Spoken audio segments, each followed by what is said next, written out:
আর এমন ভাবে আঘাত করছে ওর পেটের চামড়া 2 ইঞ্চির মতো কেটে গেছে। প্রতিটা বিড়ালি নেওয়ার পরে ওজন মাপা হয়, তো ওরটারও ওজন মাপাইছে, আমাদেরটারও মাপানো হয়েছে।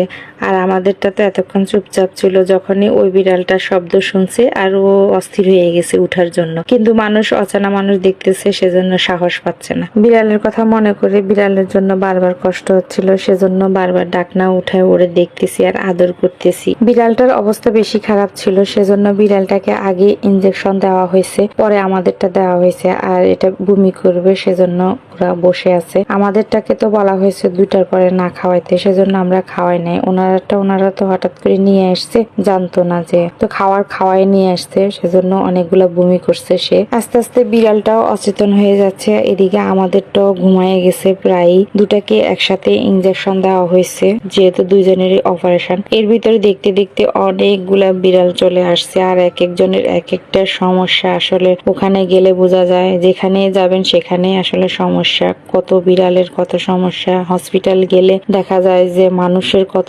সমস্যা। বিড়ালের হসপিটালে যাওয়ার পরে দেখি যে বিড়াল বলেন, মানুষের কবুতর, পরে মুরগি, যে কোনো সমস্যা। আর বিড়াল অনেক সমস্যা নিয়ে আসছে। এই বিড়ালটা দেখলাম যে ওটার নাকি সবকিছু অবশ হয়ে গেছে, ঘাড়ের রগ একটা বাঁকা হয়ে গেছে, ওটার চিকিৎসা চলতেছে। তারপরে এই বিড়ালটাকে মনে হয় নিউটার করা হয়েছে, এখন নিয়ে আসছে। তারপরে আরো অনেকগুলো বিড়াল আসছে, আর এর মধ্যে আমাদের বিড়ালটাকে অপারেশনে নিয়ে গেছে। এর আগের বিড়ালটা করা হয়ে গেছে, ওটা চলে গেছে, আমাদেরটারে নিয়ে আসছে। আসলে আমার দেখে এত যে মায়া হচ্ছিল, কেন যে কি করাতে গেলাম, পরিস্থিতির কারণে আসলে করাতে বাধ্য। কারণ বাসায় যা করতেছে, খুব খারাপ অবস্থা। বাসা বাড়িতে থেকে আসলে এগুলা করা খুব কষ্ট হয়ে যায়, যেহেতু আমাদের এত বেশি বড় বাসা না, ছোট বাসা। ছোট বাসার মধ্যে আসলে নিজেরাই চলাফেরা করতে কষ্ট হয়ে যায়। তারপরে আবার বিড়াল পাললে বিড়ালের জন্য একটু স্পেসের দরকার হয়, কারণ ছুটাছুটি করে, দৌড়াদৌড়ি করে। তারপরে আজ এক শখের বসে একটা বিড়াল পালতেছি, এখন তার টেক কেয়ার তো করতেই হবে। ওর চিল্লাচিল্লিতে আজকে কয়েকদিন ধরে আমরা খুব অস্থিরের মধ্যে ছিলাম। দিন নাই রাত নাই, সারাক্ষণ শুধু চিল্লাচিল্লি করতেছে বাইরে যাওয়ার জন্য,